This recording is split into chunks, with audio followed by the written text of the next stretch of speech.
Muy buenas tardes, los saludo Oscar Sarabia de la Asociación Civil Compras Estatales en el evento que tenemos programado para esta tarde y que hemos una nueva secuencia que estamos desarrollando con ustedes.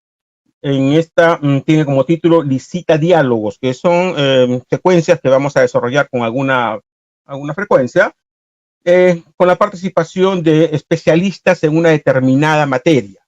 El día de hoy vamos a ver un tema denominado procedimiento sancionador ante el Tribunal de Contrataciones del Estado, problemas de constitucionalidad, y para ello hemos invitado al abogado Leonardo Sumaeta, socio fundador del estudio Sumaeta Consultores, abogado egresado de la maestría de Derecho Procesal y Solución de Controversias de la UPC y de la maestría de Tributación y Política Fiscal de la Universidad de Lima, cursando actualmente la maestría en contratación pública también de la UPC, a quien saludamos e invito a que nos dé un saludo y luego de lo cual yo hago la presentación del evento del día de hoy. Por favor, Leonardo, un pequeño saludo a los asistentes. Buenas tardes con todos. Agradeciéndote, Oscar, la invitación y agradeciendo a los presentes también su participación en tu evento. Gracias, Leonardo. Tenemos en este momento 58 personas que nos están siguiendo por la plataforma oficial de GoToWebinar y a otras personas que nos están siguiendo por Facebook y YouTube, a quienes le damos la bienvenida. Recordando que los que nos están siguiendo por Facebook y YouTube no tienen acceso a formular preguntas en el evento, para lo cual se les invita a nuestras siguientes actividades que se registren en la plataforma de GoToWebinar. A través de la plataforma de GoToWebinar, que es nuestra plataforma oficial, ustedes, los que nos están siguiendo por Facebook y YouTube, sí podrán formular preguntas y además recibirán el certificado digital de asistencia que emite esta plataforma que utilizamos nosotros. Ok, bien, voy a hacer una pequeña introducción al tema del día de hoy y luego conversaremos con Leonardo, ¿no? Los aspectos que nos tienen pues reunidos el día de hoy y que sé que son de suma importancia para todos ustedes. En el desarrollo del programa de capacitación, contrataciones exitosas con el Estado que tenemos nosotros y que muchos de ustedes han seguido, habíamos hablado en dos ocasiones de los procedimientos sancionadores. Una vez les dimos un poco el marco teórico y en una segunda oportunidad vimos algunos casos en concreto, ¿no? Deben recordarlo. Entonces allí hablábamos pues de esta facultad que tiene el Tribunal de Contrataciones del Estado establecida por ley, ¿no? Porque no se puede sancionar si no hay una ley, eso nos lo va a aplicar también Leonardo más adelante, ¿no? Entonces la ley faculta a este tribunal, es un tribunal administrativo, al Tribunal de Contrataciones del Estado, a sancionar a proveedores, participantes, postores, contratistas, subcontratistas y profesionales que se desempeñen como residente o supervisor de obra. Y puede sancionar ya sea con multa o con inhabilitación. Eso lo hemos visto ya el marco teórico anteriormente con ustedes, los que nos siguen, ¿no? Y luego de esta información que nosotros les hemos dado, ¿no? Cerramos el ciclo de nuestras conferencias y antes de comenzar la nueva secuencia programada para este año, ¿no? Me encontré con este interesante artículo que ha publicado nuestro invitado Leonardo Sumaeta, que tiene como título Aplicación de responsabilidad objetiva por parte del Tribunal de Contrataciones del Estado. Y en las reuniones que hemos tenido con ustedes, ¿no? Sobre todo en la última, mitos y verdades, en el tema de casos prácticos del procedimiento sancionador, ¿no? Hemos casi coincidido en que existe una preocupación, ¿no? De los proveedores del Estado respecto a las sanciones que está aplicando el Tribunal de Contrataciones del Estado, ¿no? Y en algunas ocasiones inclusive hemos escuchado comentarios que se señalan que el tribunal es pro-sancionador, ¿no? Y que existe cierta desconfianza, ¿no? Eso lo vimos en el webinar Mitos y Verdades, ¿no? Que existe cierta desconfianza respecto a cómo está emitiendo estas resoluciones el Tribunal de Contrataciones del Estado, ¿no? Ahora, esto evidentemente no solamente repercute contra la empresa, sino también contra los trabajadores de la empresa y toda la cadena, pues, productiva de la empresa, ¿no? Proveedores, no clientes, etcétera, etcétera, lo cual es bastante preocupante.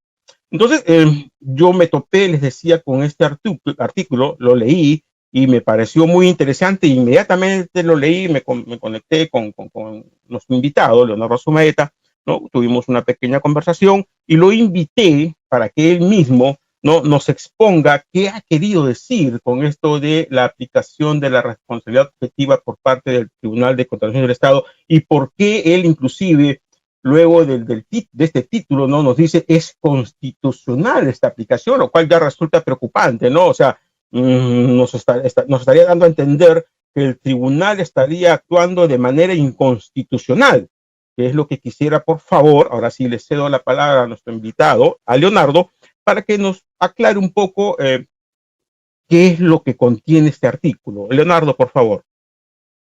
Muchas gracias, Oscar. Bueno, en primer lugar, es importante centrar el tema bajo análisis, ¿no? ¿Qué sucede? El Tribunal de Contrataciones del Estado, en todo momento, eso es importante, ¿por qué? Porque la responsabilidad objetiva en nuestro ordenamiento jurídico recién ha sido fijada de manera legal a través del decreto legislativo 1341, si no me equivoco, que entró en vigor el 3 de abril de 2017. Antes de ello, el Tribunal de Contrataciones del Estado no tenía autorización legal a efectos de aplicar responsabilidad objetiva.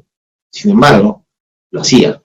Y lo hacía de manera reiterada, sistemática y sin ningún tipo de base normativa, ni reglamentaria ni legal.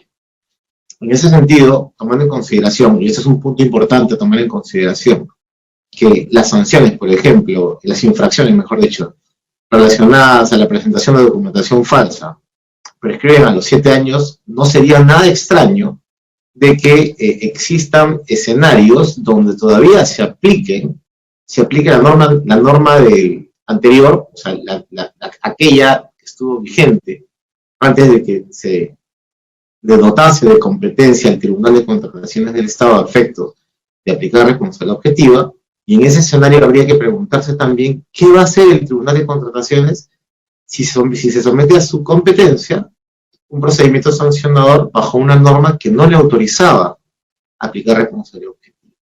Esa es una pregunta que es importante analizarse. ¿Por qué? Porque a continuación vamos a analizar y a desmenuzar un poco la no constitucionalidad de la aplicación de responsabilidad objetiva. Cuando entre en vigor el decreto legislativo 1341, no es más que la respuesta al decreto legislativo 1272, que es aquel que modifica la Ley de Procedimiento Administrativo General, la Ley 2744. ¿Por qué? Porque la ley de Procedimiento Administrativo General, la 27444, había modificado de manera sustancial los principios que rigen la potestad sancionadora y había establecido de manera expresa e incorporado además dentro de esos principios el principio de culpabilidad, previendo de que este principio de culpabilidad se aplicaba a todos los procedimientos sancionadores especiales incluso, a menos que mediante una norma con rango de ley, o sea, una ley o una norma con rango de ley, estableciese la aplicación de responsabilidad objetiva.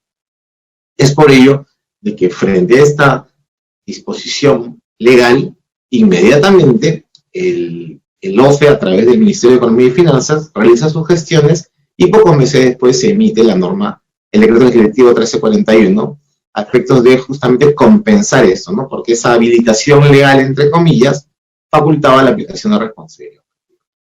Entonces, pero el punto no es que exista una disposición legal, en este caso el decreto legislativo 1341, que posteriormente ha sido reiterado en las posteriores normas, los posteriores decretos legislativos que autoricen la aplicación de responsabilidad objetiva. Sino la pregunta es, ¿en qué medida la aplicación de esta responsabilidad objetiva cumple los estándares establecidos por el Tribunal Constitucional, que como intérprete supremo de la Constitución es aquel el que delimita el contenido constitucional de los derechos fundamentales, ¿no? Y acá es el punto y el kit del problema, ¿no? Entonces, ¿qué es lo que no hay que perder de vista? El Tribunal Constitucional ya hace mucho tiempo, desde el 2001, si no me equivoco, frente a procedimientos sancionadores sin excepción, viene fijando una jurisprudencia constitucional sistemática y per se vinculante, en virtud de la cual ha establecido que en todo procedimiento sancionador se aplica de manera escrupulosa determinados principios que son inderogables. Uno de ellos, y valga la precisión y el resaltado, es el principio de culpabilidad. Entonces, estamos hablando de jurisprudencia constitucional que es vinculante. Entonces, ¿qué sucede con esta jurisprudencia constitucional vinculante? Y acá también la importancia de aquellas decisiones que emite el Tribunal Constitucional no es un asunto irrelevante, es todo lo contrario. Cuando el legislador, ejerciendo la función establecida por la Constitución, o el Ejecutivo, cuando ejerce función legislativa por delegación, se aparta de los estándares jurídicos establecidos por el Tribunal Constitucional, que es quien se encarga de delimitar el contenido constitucional de un determinado derecho fundamental, lo que hace es violar la Constitución. Entonces, la conclusión no es complicada, la conclusión es sencilla.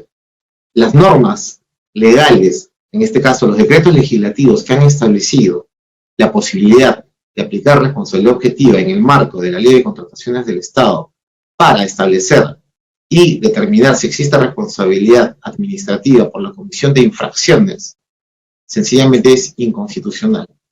Entonces, frente a este escenario, la pregunta que uno se efectúa, ¿no? ¿Por qué hasta la fecha y hasta el día de hoy nadie ha hecho nada? Porque esto data del 2007. 3 de abril del 2017, 3 de abril de 2017. ¿Por qué nadie hasta la fecha no ha hecho nada?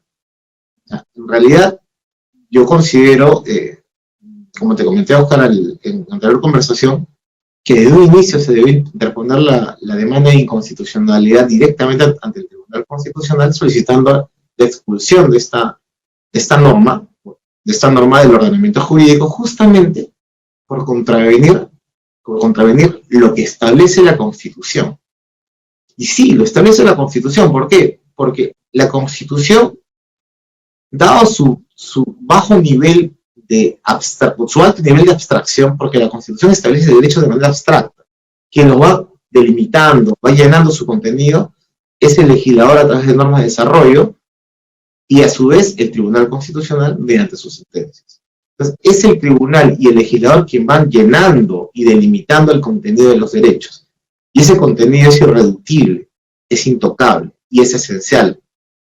En esa medida, cuando el Ejecutivo, vía delegación, emite un decreto legislativo estableciendo responsabilidad objetiva, pese a que el Tribunal Constitucional ha establecido que en materia sancionatoria en el Perú no es posible aplicar responsabilidad objetiva, sino que se debe aplicar el principio de culpabilidad, lo que está haciendo es vulnerar la Constitución. En ese sentido, existen dos alternativas o dos caminos. El primero es que la parte afectada con una sanción en donde el Tribunal de Contrataciones del Estado ha aplicado responsabilidad objetiva para imponerle la sanción respectiva, acuda directamente al proceso de amparo o al proceso contencioso administrativo, dependiendo de lo que considere prudente, y solicite la inaplicación de la norma al caso concreto y como consecuencia de ello, la nulidad de la resolución del tribunal. Pero eso solamente sería de efectos interpartes.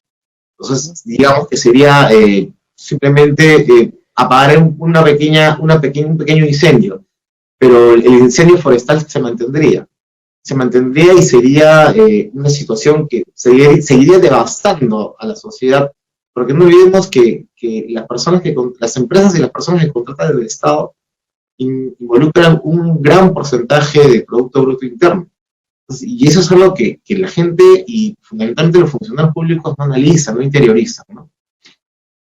Pero el segundo camino que considero es el que debió y debe asumirse y adoptarse de manera inmediata para evitar las tropelías que se vienen adoptando y que se vienen dictando hasta la fecha, es acudir directamente al Tribunal Constitucional. Yo no considero que conseguir 5.000 firmas sea algo complicado, a efecto de que sea el tribunal quien establezca si es que esta norma, o las normas que le precedieron, donde se fija y se establece que se aplica la responsabilidad objetiva a efectos de sancionar a las empresas que incurran en determinadas infracciones, es o no inconstitucional. En todo caso, si no es del todo inconstitucional, que establezca qué extremos son inconstitucionales y qué extremos no lo son, mediante sentencias interpretativas reductoras, por ejemplo. Pero lo cierto es que en la medida en que no se realice, o en la medida en que las personas involucradas en el segmento de las contrataciones públicas mantengan una posición inerte, sencillamente va a suceder lo que viene sucediendo. Como conversamos el otro día con Oscar, ¿no? En la época de pandemia, el Tribunal de Contrataciones del Estado siguió sancionando y siguió sancionando. La pregunta es, ¿y la previsión, el principio de previsión de las consecuencias? O sea, mientras que el Estado daba bonos para paliar la situación económica producto de que la gente no podía ni siquiera subsistir porque no tenía trabajo para hacerlo, porque muchos empleos se perdieron, y además hubieron suspensiones perfectas de labores, entre otras medidas pero muy drásticas, el Tribunal de Contrataciones seguía sancionando y seguía sancionando y seguía sancionando. Estadísticamente en algún momento se va a determinar cuántas empresas y cuántos trabajadores se vieron afectados con las decisiones del Tribunal de Contrataciones del Estado en época de pandemia. Y en esa medida también sabremos en qué medida también el tribunal debió aplicar el principio de previsión de las consecuencias. Porque todo órgano, todo tribunal que administra de alguna u otra manera justicia y que tiene incidencia directa sobre derechos jurídicos, patrimoniales de determinadas personas, sean naturales o jurídicas, tiene que respetar y observar este principio. Porque si no, imagínense lo que está sucediendo. O sea, ¿cuántas empresas se han ido sencillamente a la quiebra por inhabilitaciones de 24 meses, 36 meses, 47 meses, etcétera? Entonces, hay que tomar en consideración eso, ¿no? Ahora, el principio de culpabilidad, ¿por qué? Porque es importantísimo que sea aplicado en materia de contratación pública. Me refiero específicamente a los procedimientos sancionadores que se siguen ante el Tribunal de Contratación del Estado. ¿Por qué? Porque el principio de culpabilidad no solamente está compuesto por la existencia o por la acreditación de que ha mediado dolo o culpa, sino también por la personalidad de las penas. Solamente se sanciona a aquella persona que ha incurrido en el acto infractor. Es por eso que es sumamente importante de que este principio sea incorporado al ordenamiento jurídico y que se evite de esa manera de que la sola comisión de una infracción dé lugar a la imposición de una sanción, sino que para ello, es decir, para que se sancione una conducta, se acredite a su vez copulativamente de que esa conducta ha respondido o bien a un acto culposo, negligente o a un acto doloso.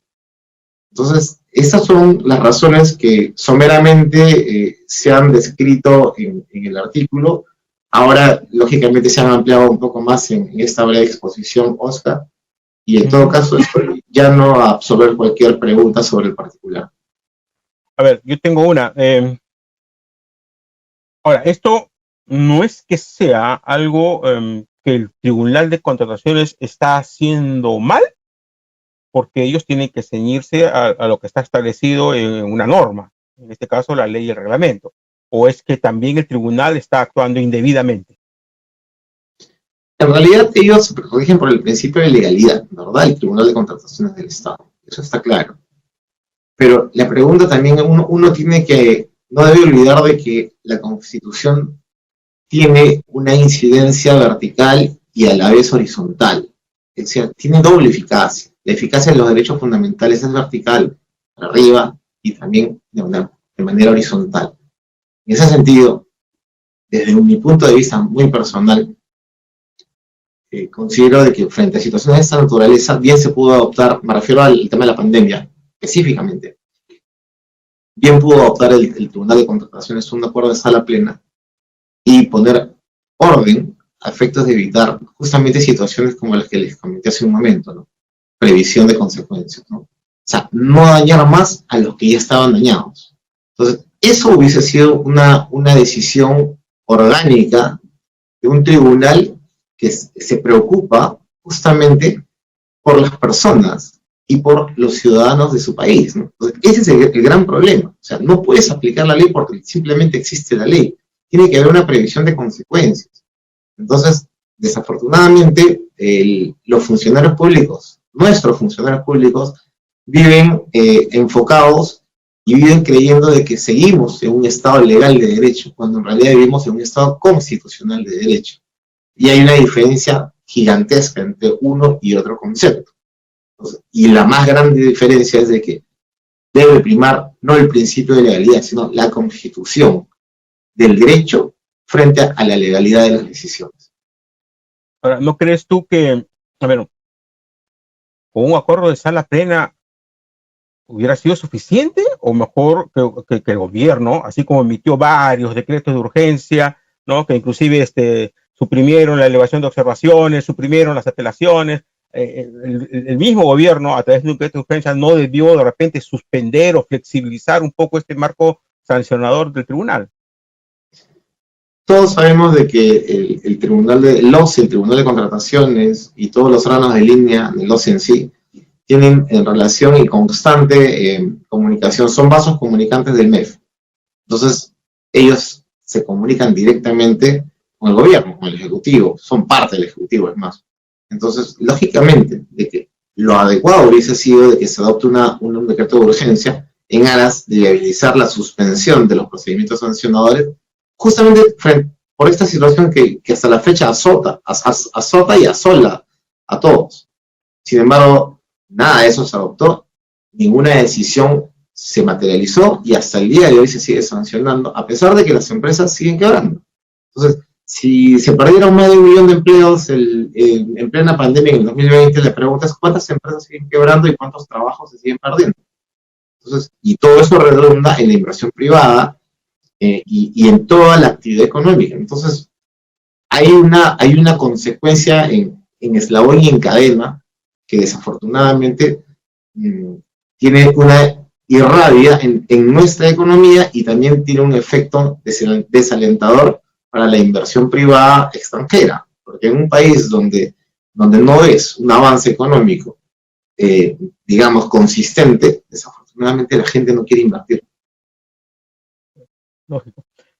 Ahora dime, los artículos que estamos haciendo referencia y que les estamos dejando copia a los que nos están siguiendo esta tarde, han sido publicados en la web del estudio. El contenido de estos artículos, la opinión de estos artículos, ¿es de Leonardo Sumaeta o la hace propia todo el estudio? No, la hace propia todo el estudio. En realidad, y poco para aclarar esto, es el artículo forma parte de argumentos de defensa de diversos procesos judiciales, procesos constitucionales que tenemos actualmente, uno de ellos ante el tribunal, otro ante la sala constitucional, etc. Ok. Y para Leonardo Sumaeta, ¿qué nos puede decir respecto a desde cuándo legalmente se le ha otorgado al tribunal esta potestad de aplicar responsabilidad objetiva? Claro, como lo comenté al inicio casi, es una de las particularidades que cuando comencé ya como abogado a analizar la responsabilidad objetiva, dentro del marco de las contrataciones públicas y dentro del marco de los procedimientos sancionadores seguidos ante el Tribunal de Contrataciones del Estado, fue tratar de encontrar en qué parte de la ley de contrataciones del Estado de aquella época, porque el procedimiento sancionador para el cual nos contrataron en aquella época tenía como fecha 2015. Entonces, la sanción se había impuesto en el 2016. Entonces, lógicamente, ya habían aplicado responsabilidad objetiva, pero total.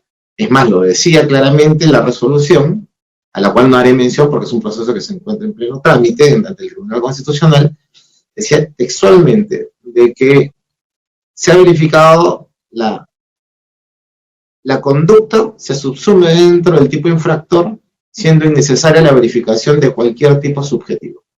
Ergo, acá aplicamos responsabilidad objetiva. No me interesa si hubo dolo, si hubo culpa o negligencia. Entonces, al hurgar un poco entre la normatividad, incluso yendo a la norma reglamentaria pese a que necesariamente tiene que ser una norma con rango de ley la que establezca la posibilidad de aplicar responsabilidad objetiva, no encontré nada. Entonces, ese fue el punto de partida para poder elaborar y argumentar la pretensión constitucional solicitando que se declare la nulidad de estas resoluciones del Tribunal de Contrataciones del Estado por justamente haber aplicado una responsabilidad objetiva que no se encontraba regulada regulada ni en la ley de contrataciones de aquella época ni en su propio reglamento. O sea, sencillamente aplicaban responsabilidad objetiva porque le nacía del corazón. Bajo ese enfoque de la responsabilidad objetiva o subjetiva, yo tengo una opinión particular, ¿no? Respecto al principio de tipicidad, ¿no? Que no se puede interpretar la norma, ¿no? para efectos de infracciones y de sanciones. Tiene que estar explícitamente señalada y definida. Entonces, si nosotros vemos cómo el Tribunal de Contrataciones del Estado sanciona por documentación falsa, ¿no? Aplica un criterio que en mi opinión es interpretativo y es propio, porque si tú lees todas las resoluciones que hablan sobre la sanción por documentación falsa, señalan un documento es falso cuando, habiéndose consultado al emisor, señala que él no lo ha emitido, o cuando dice que sí lo ha emitido, ¿no? Señala que no lo ha emitido de esa manera, que ha sido adulterado. Entonces, eso lo está haciendo bajo una propia interpretación que ni siquiera está en un acuerdo sala plena, ¿no? Sino señala en reiteradas resoluciones o a criterio del tribunal, pero ni en la ley ni en el reglamento, ¿no? Existe una definición de, oye, esto es información inexacta y si tú lo encuentras, sancionas. O esto es documento falso y si tú encuentras tales puntos, ¿no? que definan esto y que se cumpla esto, sancionas. ¿Qué opinas tú de eso respecto al principio de tipicidad y lo que hablas también de la objetividad o subjetividad? Es interesante el análisis, Oscar. Sin embargo, allí, o sea, lo que establece, o sea, digamos el contenido constitucional del principio de tipicidad, lo que garantiza es de que la infracción, sea esta penal o de derecho sancionatorio, esté claramente establecida en la norma. Entonces,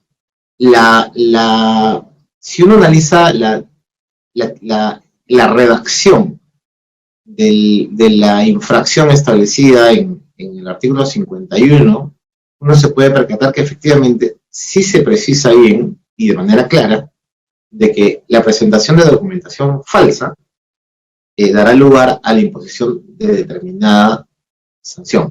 Entonces, yo no creo, respetando lógicamente tu posición, que sea un problema de tipicidad. Yo creo de que el gran problema radica en que cuando el Tribunal de Contrataciones ingresa a realizar interpretaciones dispares y contradictorias sobre, por ejemplo, en el caso que tú has puesto, ¿no?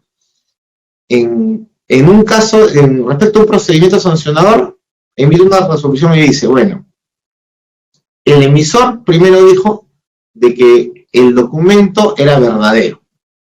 Después cambió de opinión y presentó otro documento y dijo falso. Entonces, y caso real. Y bueno, en conclusión, para el tribunal, como hay contradicciones, se aplica el principio de licitud. Ese es en un caso.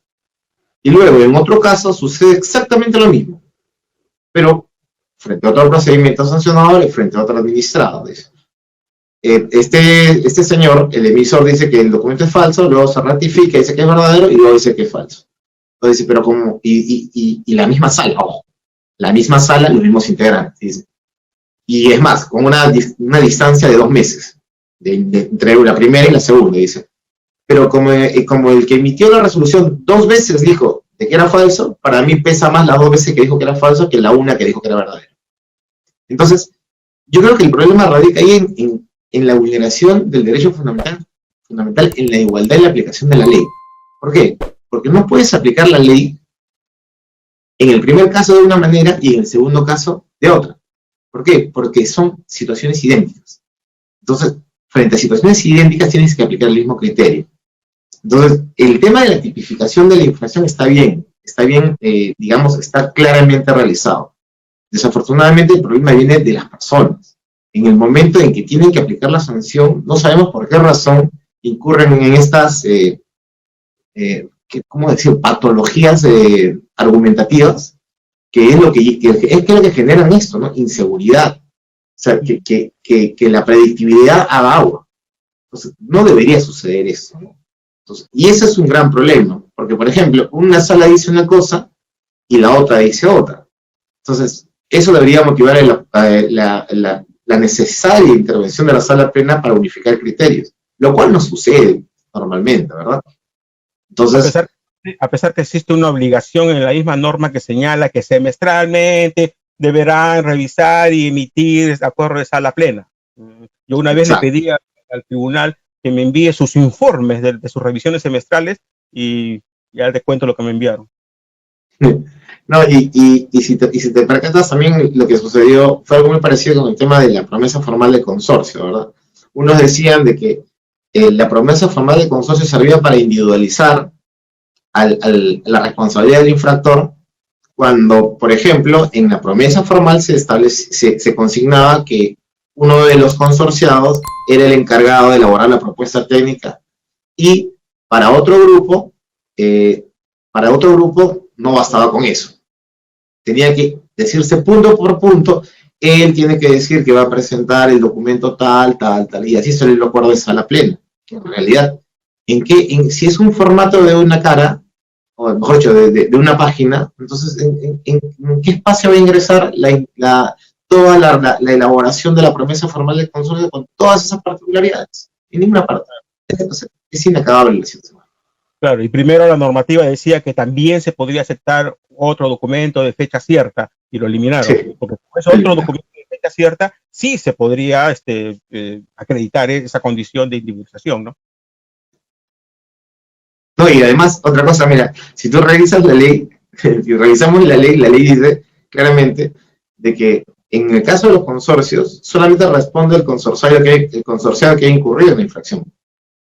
Lo dice textualmente. ¿Y por qué el reglamento establece otra cosa? Porque el reglamento restringe la posibilidad solamente de determinadas infracciones. O sea, dice, tú no me puedes acreditar la individualización de la infracción para la presentación de documentos falsos. Eso no dice la ley. Eso lo ha creado el reglamento. Y el reglamento no puede crear supuestos que no están previstos expresamente en la ley, porque eso es vulnerar el principio de jerarquía normativa. Hay un caso que me sucedió a mí con un cliente, en el que me gustaría escuchar tu opinión, que también está un poco relacionado con el tema. Está relacionado con el tema.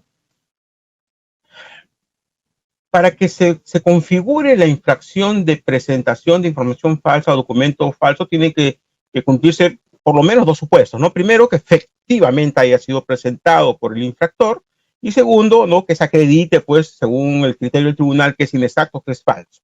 ¿Ok? Entonces, un cliente presenta la documentación para la suscripción del contrato, ¿no? Y cuando la presentan su carta, ¿no?, con la relación de documentos que están presentando, presento el certificado, tal, ¿no?, mayores detalles, ¿no? Y los anexos no están foliados, no están sellados, no están numerados, no tienen firma del proveedor, nada. Luego, la entidad solicita una verificación de los documentos al cliente y el cliente le dice, oye, pero ese certificado que tú me estás cuestionando, porque había un certificado cuestionando, yo no te lo he presentado en mi relación. A pesar de todo, lo envían al tribunal de sanción y el tribunal dice, no, la entidad pública, por la calidad de entidad pública, no, yo le creo que ustedes sí han presentado el documento, a pesar de que mi cliente decía, no, yo no lo he presentado, ha sido cambiado. ¿No? Porque el documento no tenía ni sello, ni firma, ni folio, nada, los anexos, solamente la primera carta había una relación de documentos, ¿no?, que coincidía los títulos, pues, con los documentos presentados. ¿Qué te parece eso? ¿Qué opinas de eso?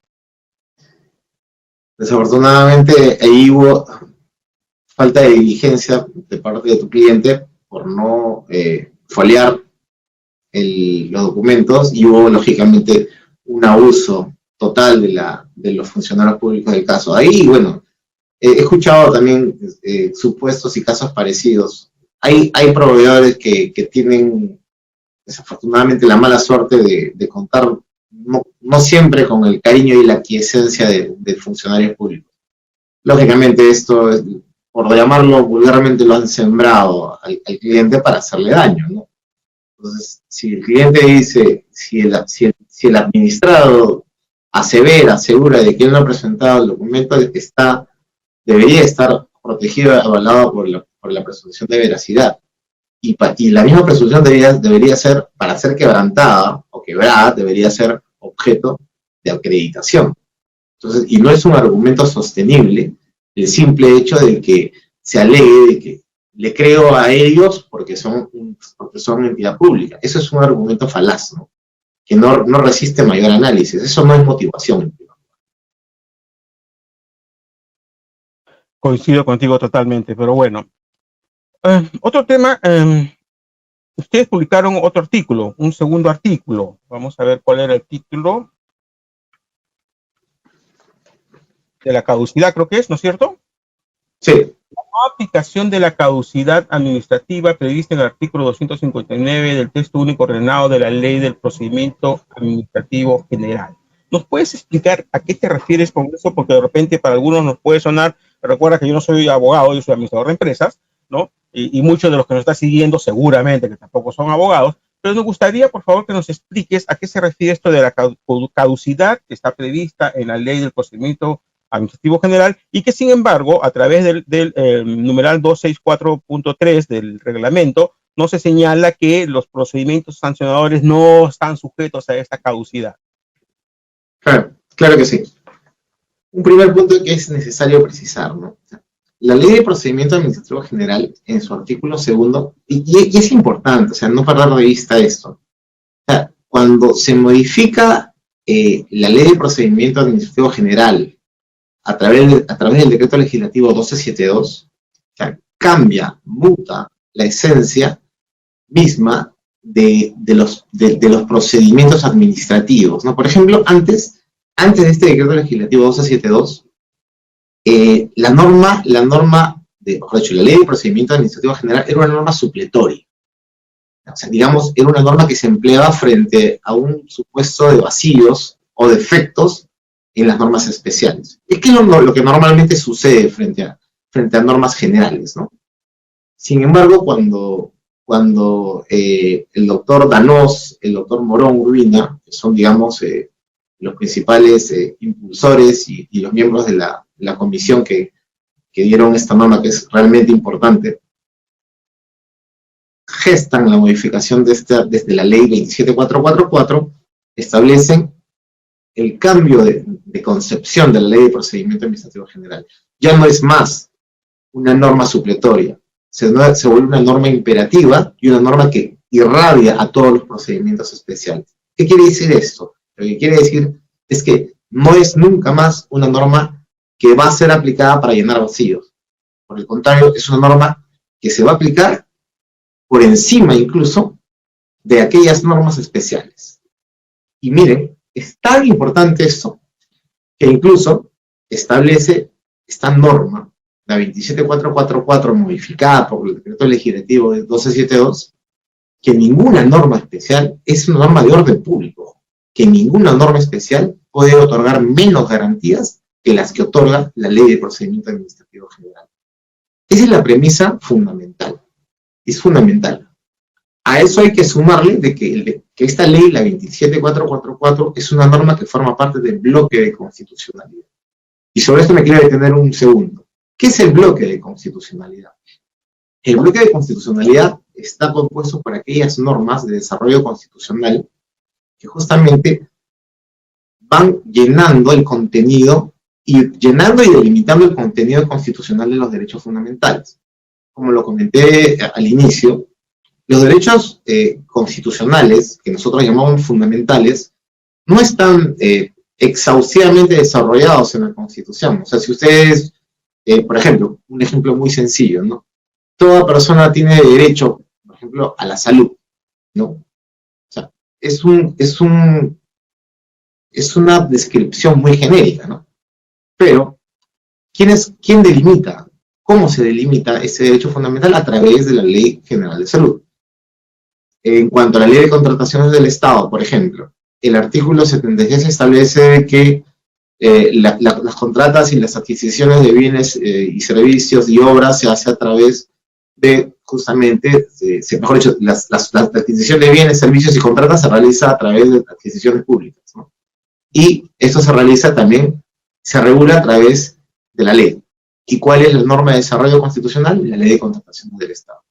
Entonces, y además, en cuanto a la actividad de la función pública, a través justamente de su desarrollo funcional, ¿quién lo regula? La Ley de Procedimiento Administrativo General. Es una norma de desarrollo constitucional, por lo tanto forma parte del orden constitucional.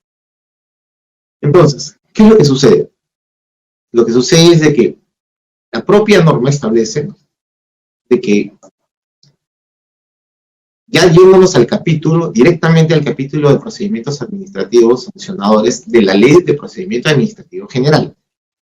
Y está en el artículo, pero lo voy a leer para que se pueda entender de mejor manera.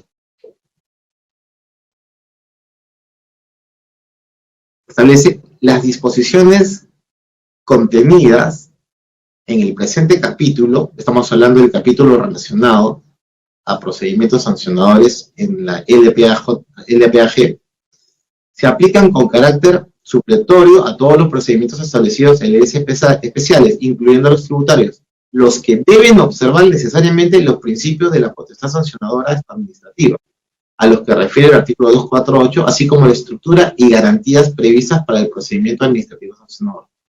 Los procedimientos especiales no pueden imponer condiciones menos favorables a los administrados que las previstas en este capítulo.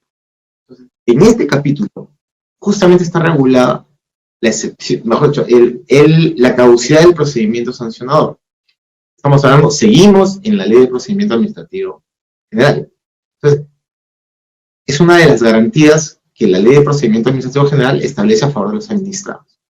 Entonces, la pregunta es, ¿la Ley de Contrataciones del Estado y eventualmente su reglamento podrían eliminar una garantía que la Ley de Procedimiento Administrativo General ha previsto, que no puede renunciarse y ni puede eliminarse? Lógicamente no puede hacerse. Sin embargo, cuando se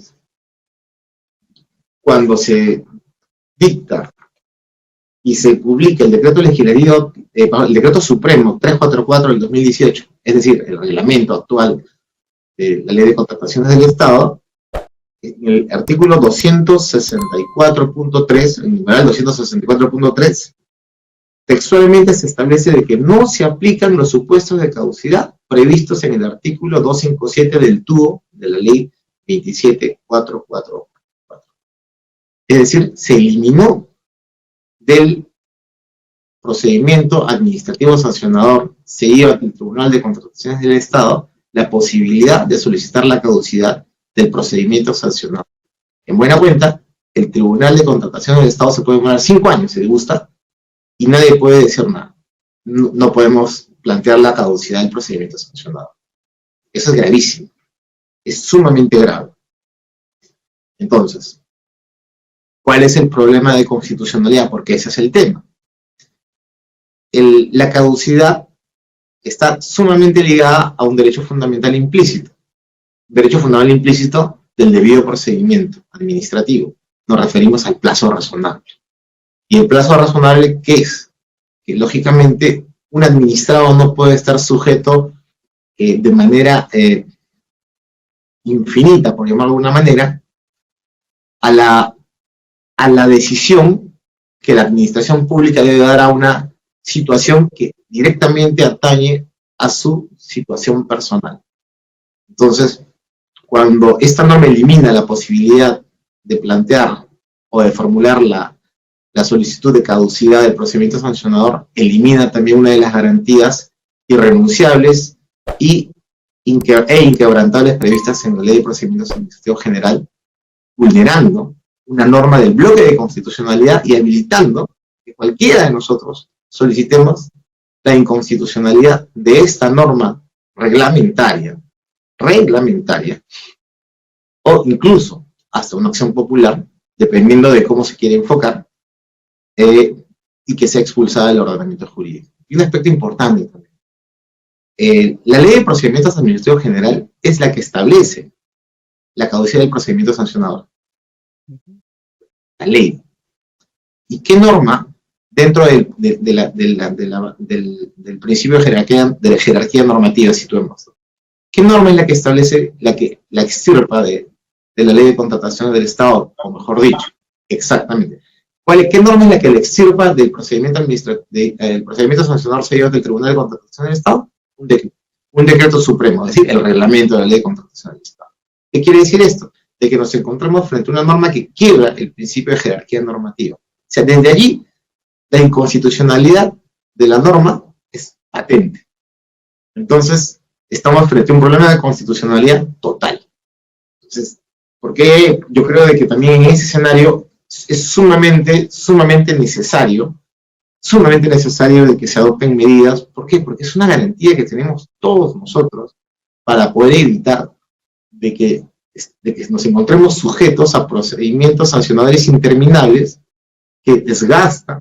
No solamente desgastan psicológicamente, sino también económicamente. Hay que afrontar gastos de abogados, y etcétera, ¿no? Entonces, todo eso hay que evaluarlo y hay que adoptar también decisiones a efectos de justamente modular la actividad del Estado y que se respeten las garantías previstas en la Ley de Procedimiento Administrativo General.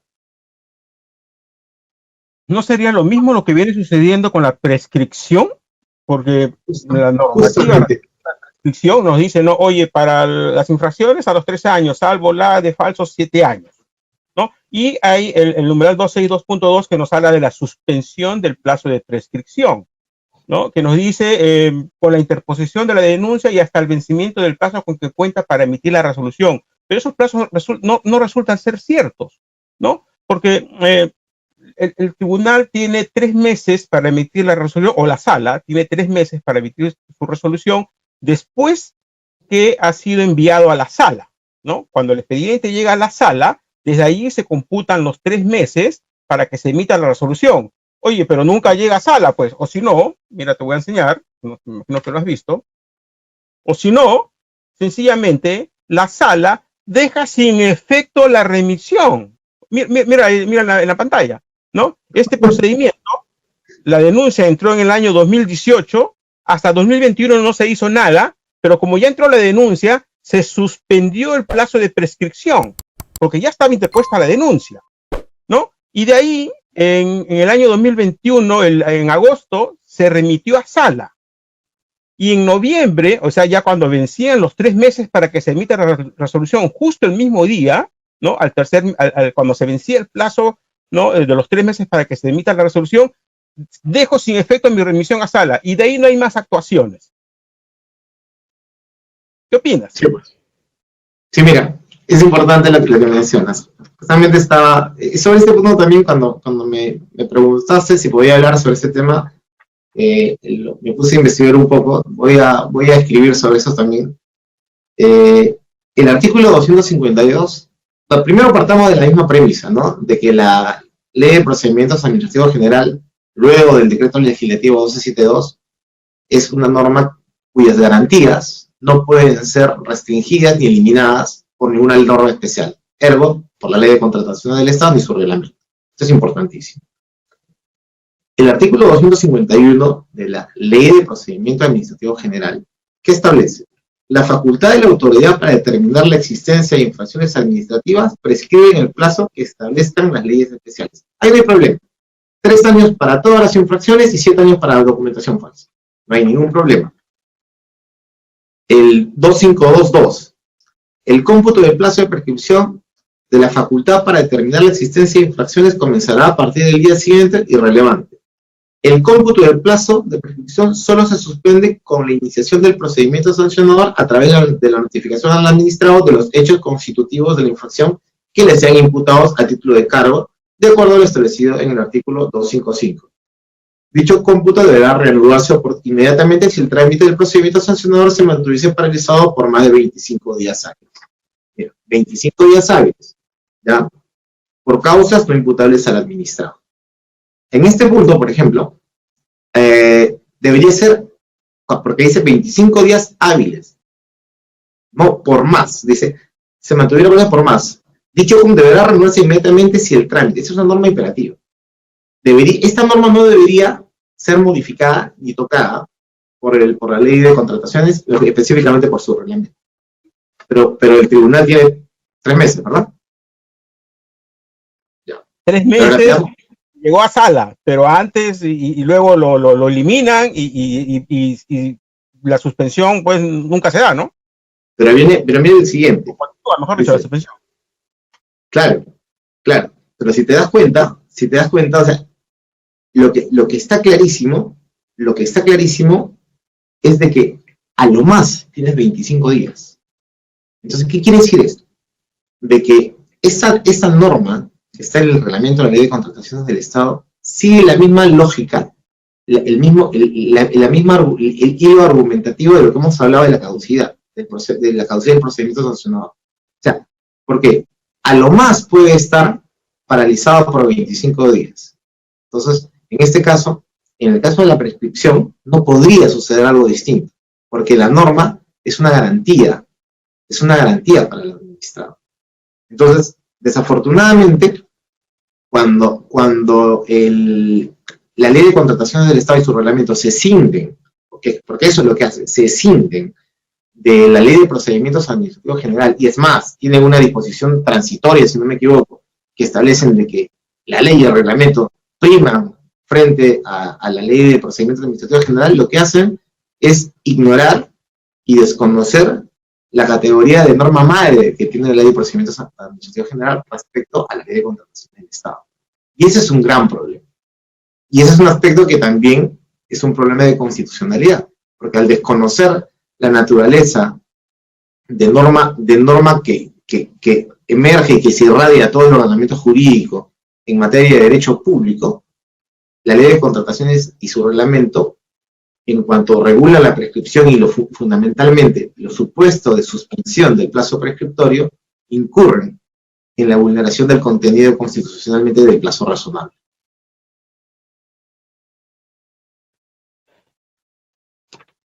Sin comentarios. ¿Y qué opinas tú, por ejemplo, si revisamos la relación de inhabilitados para contratar con el Estado, nos encontramos con por lo menos 3 universidades importantes que tienen más de 36 meses de sanción, ¿no? Hay otra que, bueno, San Pedro, la verdad que no la conozco mucho, tiene 41 meses, y aparte, la Cámara de Comercio de Lima tiene sanción definitiva. ¿Qué nos puede estar diciendo esto? En realidad, y eso lo hemos conversado justamente en la maestría con un profesor, es preocupante, ¿no? Porque en el caso de la Cámara de Comercio, por ejemplo, tomando en cuenta de que los arbitrajes prácticamente todos son con el Estado, ¿quién va a pagar los honorarios arbitrales por parte del Estado si no puede contratar con el Estado?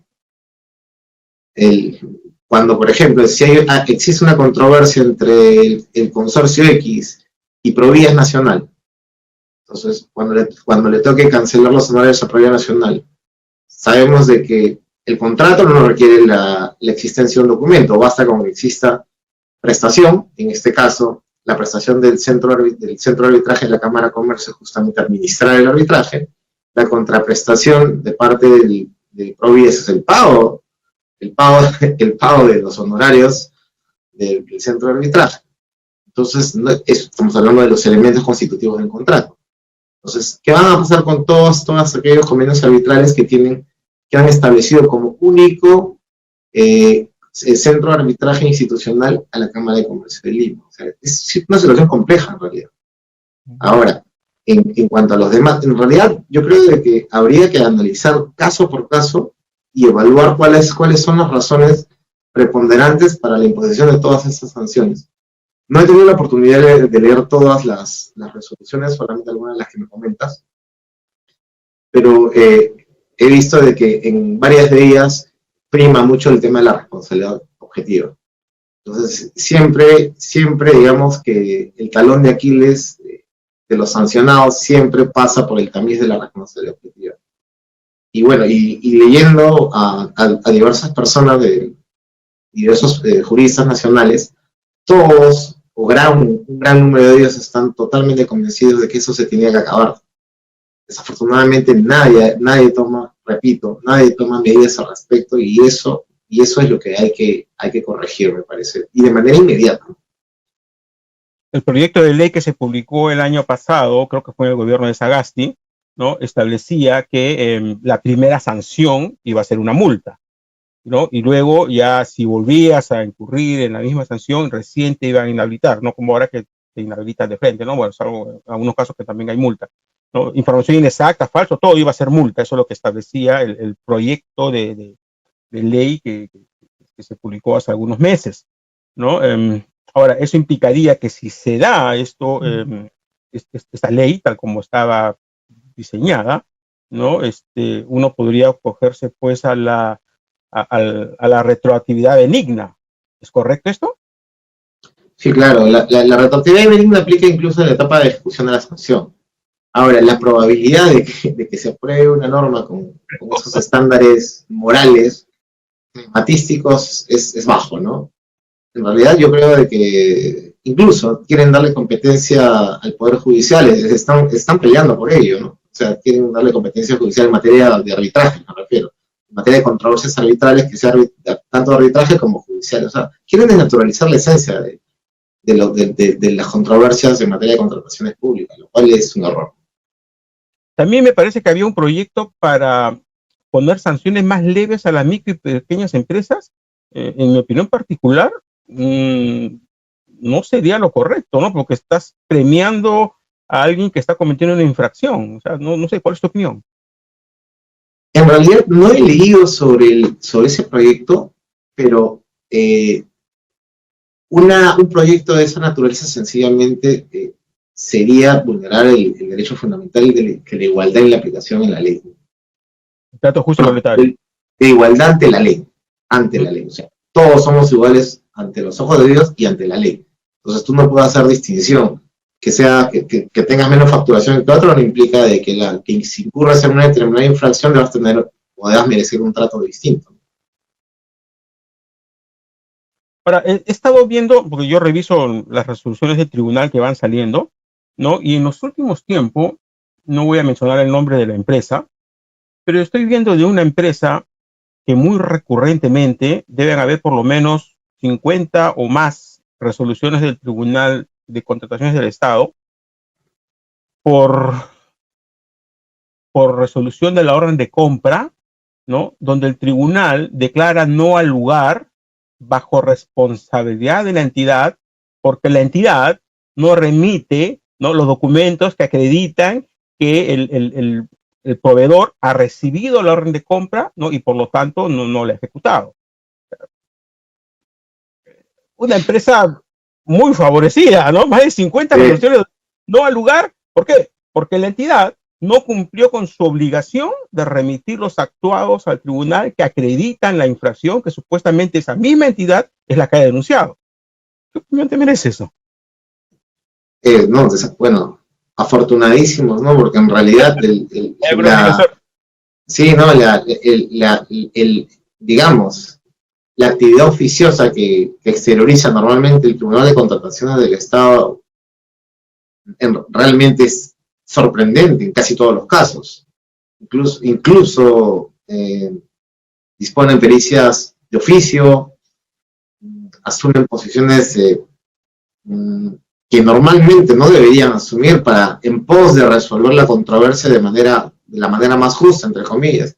Y en este caso, el que comentas, en buena cuenta, están renunciando a esa sagrada misión de poder resolver una controversia que eventualmente traería consecuencias nocivas al mercado, ¿no? Porque si estamos hablando de reiterancia y de 50 procedimientos sancionadores, y que los 50 procedimientos sancionadores suceda mágicamente de que la entidad no remita la documentación que sirva para sustentar sustentar la existencia de la infracción, realmente ellos son unos bendecidos, ¿no?